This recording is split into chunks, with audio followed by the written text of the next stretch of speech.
Bago natin simulan ng ating chapter 80, gusto ko munang i-shoutout ang mga sumusunod na members ng ating exclusive channel ngayong December 18.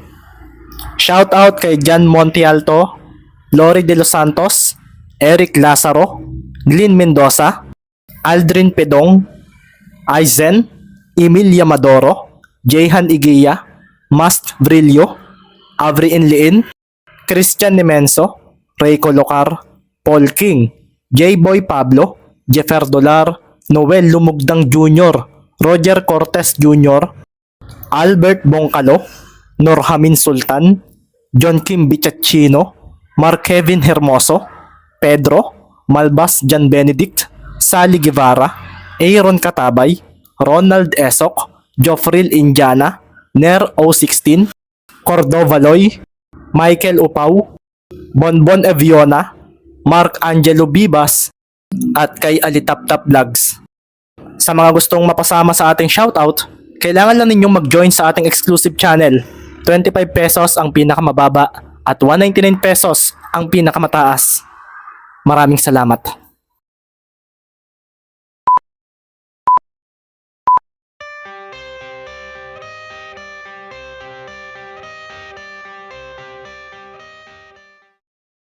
Kinben Book 6, Chapter 80. Dikit ang laban sa pagitan ng Calapan City at Pampanga sa second half at tila ang tandem na Lacerna Parcon ay tuluyan ng nagising sa pagkakataong ito. Alam ito ni Ricky dahil napagmasdan niya ang dalawa na naghihintay ngayon sa kanila ay nakakita na siya ng totoong kakalmahan at tila babawiin na ng mga ito ang kinuha nilang momentum ng laro kanina. Dumating na nga si Ricky sa side nila at sa pagharap sa kanya ni Lacerna ay dito na niya nakita ang pagkaliwa at pagkanan na galaw nito. Dumedepensa na ito ng hindi gaya kanina. Habang pinapatalbog nga niya ang bola ay nakita kaagad niya sa gilid ng kanyang mga mata ang paparating na si Parcon na iniwanan na lang si Ibanez sa pwesto nito.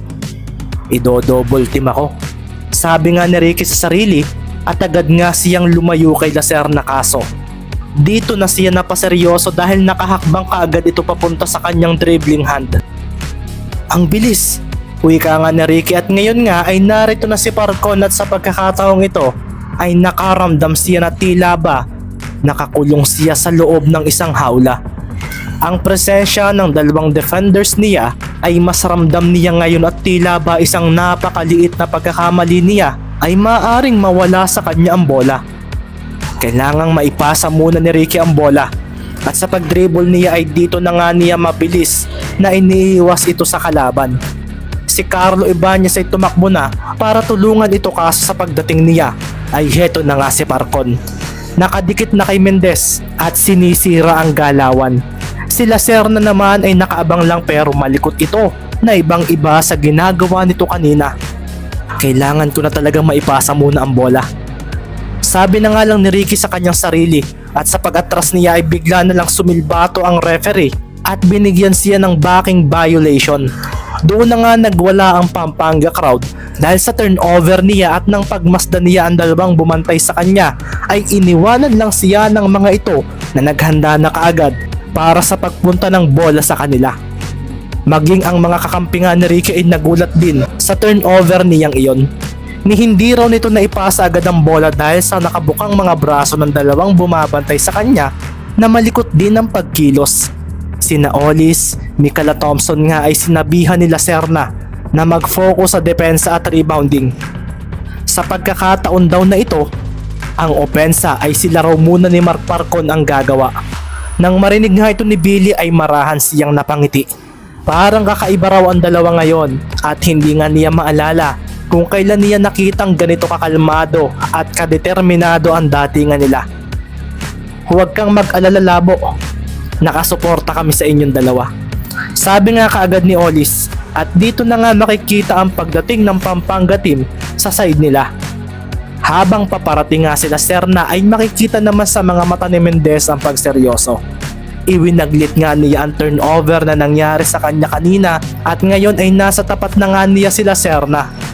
Pasimple nga rin niyang tiningnan kung nasaan ang mga kakampi nito at malayo si Olis pero si Parcon dumating ito para sa screen At sa pagbangga niya rito ay sapul sa mukha siya ng braso ni Parcon. Masakit ang tamang iyon kay Mendez dahil parang pinatigas ni Parcon ng kanyang katawan. Malinis din ang screen na iyon sa mata ng mga manonood at sa referee. Sila Serna naman ay agad na dumiretso at si Mendez ay napaatras na lang na iniwanan agad ni Parcon. Napahilamos na nga lang kaagad ng palad si Ricky sa mukha para alisin ang epekto ng bump na iyon. Humabol siya kay Parcon na palubong pinasahan nila Serna. Makikita naman ang paghanda ni na Magbuo at Agoncillo. Kaso biglang ibinalik ni Parcon ang bola kay Serna at sa pagsambot ng point guard ng Pampanga rito, dito naman ito lumampas sa pagitan ni na Magbuo at Agoncillo. Hindi na ito nahabol ni Mendez habang si Ibanez naman ay nagkamali ng bantay kay Serna dahil sa quick sidestep nito na sinundan ng pagbato ng bola sa may basket. Ang mga manonood ay nakakita na naman nga ng highlight mula sa dalawa at sa pagsambot ni Parcon sa bola sa ere ay siya ring paghataw niya rito papunta sa basket na ikinadagundong ng venue dahil sa supporters nila. Hindi na ninyo mapipigilan ang setup ni Benji kay Mark dahil siya lang ang compatible na point guard para sa anak ko. Iyan din ang reason kung bakit wala akong backup point guard sa team. Sabi na nga lang ni Coach Miranda sa sarili na napatingin sa bench ng kalaban at napatawa na naman na parang mangukulam. Mukhang sa playoffs na uli ang sunod nating paghaharap. Dagdag pa nga niya sa kanyang isip at makikita nga ang muling pagkawala ng bola mula sa possession ni Mendez nang mahuli nila Serna ang galaw nito na nagpatayo sa mga fans ng Pampanga. Wala ka nang magagawa kay Labo ngayon, Mendez. Sa oras na malaman na niya ang galawan mo, wala ka nang magagawa. Sabi naman ni Mark sa isip na mabilis na humabol kay Benji. Makikita nga rin ang pagsabay sa kanya ni Ibanez pero walang makakapigil daw sa koneksyon nila ni Benji. Bumigla nga ng hinto si Mark at dito naman makikita ang paghawak nila Serna sa bola at dito na nga nito pinatama sa kanyang siko ito. Isang elbow pass ang ginawa niya at ang mga manonood ay napalunok dahil sa move na iyon na agad namang nasambot ni Parcon na tumalo ng mataas para sa pagbitaw ng isang perimeter shot. Sinabayan pa rin naman siya ni Ibanez pero tinaasan niya ang kanyang pagpulso sa bola kung kaya hangin ang natamaan nito. Sina Ricky nga at Carlo ay napaseryoso dahil sa taas ng arko ng bola at sa pagbaba nito ay hinalit nito ang basket sa pagpasok nito. Ang commentator nga ay napamura sa play na iyon at ang mga manonood ay napakuyom na lang dahil walang makapigil sa dalawang player na iyon ng Pampanga. Pagkatapos nga noon ay makikita pa nga si Mark na masayang tumalon para bungguin sila Serna na nakipagsabayan sa kanya. Kasunod din noon ay ang apiran nilang dalawa na lalong nagpataas ng kumpiyansa ng kanilang team. 70-68 na nga ang score. Lamang na muli ang Pampanga at si Coach Isaiah nga ay napatawag na ng timeout para pahintuin ang momentum ng kalaban. Sa pagdating nga ni Ricky sa bench, may makikita ang marahang paghina ng kumpiyansa nila at parang may hingal ang mga ito na ikinakuyom naman ni Mendez. Ano ang ginagawa ninyo? Ricky, paano ka naagawan nila Serna? Mas mabilis ka sa isang iyon at kitang kita iyon kanina. Carlo, bakit hinahayaan mong takasan ka ni Parcon?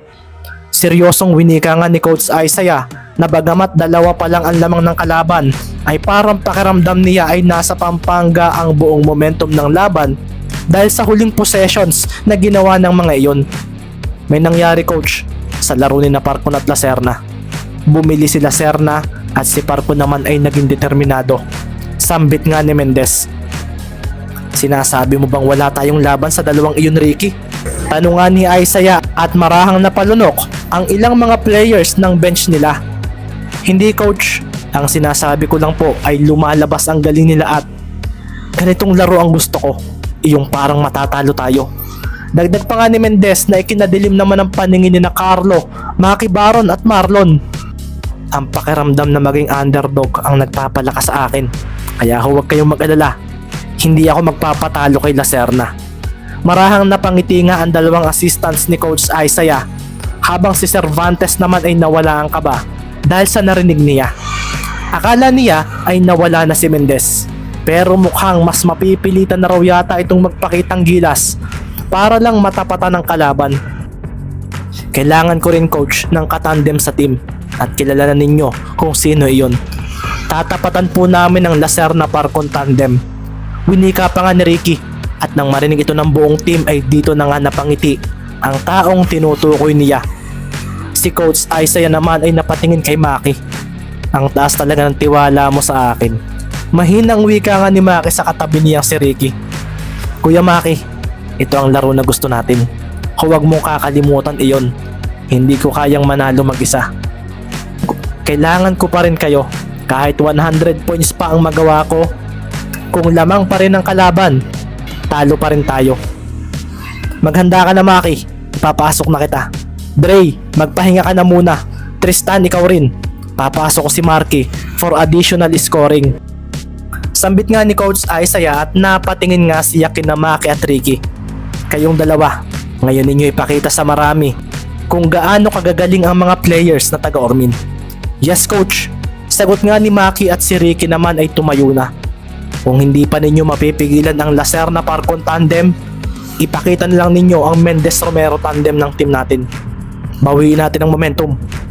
Bulalas nga ni Coach Isaiah na napatingin na lang kay Ricky. Nang marinig nga niya ang sinabi ni Ricky kanina, ay ngayon niya napagtanto na kailangang maging maayos siyang coach para rito. Ito ang gusto niya, ang dalhin sa pinakamataas na estado ang batang ito na nagpabalik ng hilig niya sa basketball. Papa, kapag kayo ang naging coach ni Ricky, I'm sure matutuwa kayo. Mas magugustuhan ninyo lalo ang basketball. Naalala pa nga niya ang sinabi ng kanyang anak at dito na nga sila sumigaw ng malakas para pataasin ang kanilang kumpiyansa sa labang ito. Tayo ang mananalo! Oo! Ang mga players naman sa bench ng Pampanga ay napatingin sa Kalapan bench dahil doon. Si Coach Miranda naman ay napangiti dahil ano raw kaya ang itatapat ng mga iyon sa dalawa niyang players na dadalhin na sila sa pagkapanalo sa game na ito. Sumilbato na nga ang referee at sina Parcon at Lacerna ay tumayo na nga at mararamdaman na nga ang tila pagkawala ng malakas na presensya ng mga ito. At kung may makikita lang ang mga manonood ay makikita ang malawak na kulay berde nilang enerhiya na nagpapakita ng kanilang level sa paglalaro ng basketball. Sila nga ay ang pinakamagaling na duo sa Pampanga. Sa kabilang banda naman, mula sa buong team ng Calapan City ay lumitaw ang isang kulay asul na ibon. Tila pinoprotektahan pa rin ito ang mga manlalaro nila mula sa malawak na presensya ng kalaban. Makikita nga ang pag-ayos ni Maki sa kanyang jersey at nang mapatingin siya kay Ricky ay bigla siyang napakuyom. Hindi ko pwedeng biguin ng isang ito. Tatapatan namin ang tandem ng kalaban. May naisip na rin akong gagawin bilang panimula. Sabi nga ni Maki sa sarili at dahil kasama niya si Ricky, hindi raw siya pwede mag-isip ng kung ano-ano pa. Ang kailangan lang daw niyang gawin ay ang makipagsabayan sa magagaling nilang kalaban. Dito na nga rin siya nakaramdam ng tuwa dahil ito talaga ang gusto ng mga magagaling na basketballista na may dugong Duremdes. Sinambot na nga ni Ricky ang bola at makikita naman si Olis na napatingin kay Romero. Si Parco naman ay mukhang iiwanan na naman si Ibanez at sa pagdating ng Calapan City team sa side nila ay bumigla na lang ng abante si Mendez sa harapan ni Lacerna. Hindi ka na makakalusot sa akin ngayon, sabi nga sa isip ni Lacerna at sa bawat galaw ni Mendez ay tila ba may kung ano sa isip niya ang agad na nagsasabi kung saan siya gagalaw. Ang galing, sabi na nga lang ni Ricky sa sarili bilang papuri kay Lacerna. Ito raw ang depensa na kailangan niya. Ito ang mga depensang kailangan niyang malampasan para mas lalo raw siyang mag-improve. Bumigla na nga lang ng hinto si Mendez at sa pagkakataong ito ay agad niyang iniiwas kay Lacerna ang bola kaso nahuli na naman ito ang kanyang gagawin at dito na nga napatayo ang mga manonood. Isang steal na naman daw ang ginawa ni Lacerna kay Mendez. Kaso sa paglampas niya ay siya naman pagbangga niya sa isang kalabang bigla na lang lumitaw sa kanyang daraanan. Sumilbato ang referee at pagkatapos noon ay makikita na nga lang ang pagsuntok nito sa hangin. Si Maki Romero nga ang nagset ng charge na iyon at makikita nga ang pagdidilim ng paningin ni Parcon dahil sa sinabi ng referee. Offensive foul, Lacerna number 2. Budalas ng referee at dito na nga napangiti si Isaiah na ikinakuyom naman ni Coach Miranda. Ikatlong foul na ito nila Serna. Sambit naman ni Knight Abad at dito na siya napatingin kay Mark Parcon. Sa oras na umupo raw ang point guard nila ay mawawala ng Pampanga ng playmaker. Ito ang isang rason kung bakit hindi nila tayo matalo-talo. Dagdag pa nga ni Abad na napapaisip na lang sa mangyayari sa labang ito. Magandang araw. Para sa mga gustong magbasa rin ng advanced chapters dito sa YouTube channel natin, mayroon din tayong available para sa inyo. Pindutin lang ninyo ang join button na makikita ninyo sa channel at magkakaroon kayo ng tatlong choices: 25 pesos, 49 pesos at 199 pesos. Ang dami ng chapters na inyong mababasa ay nakadepende sa presyo na inyong pipiliin. Maraming salamat.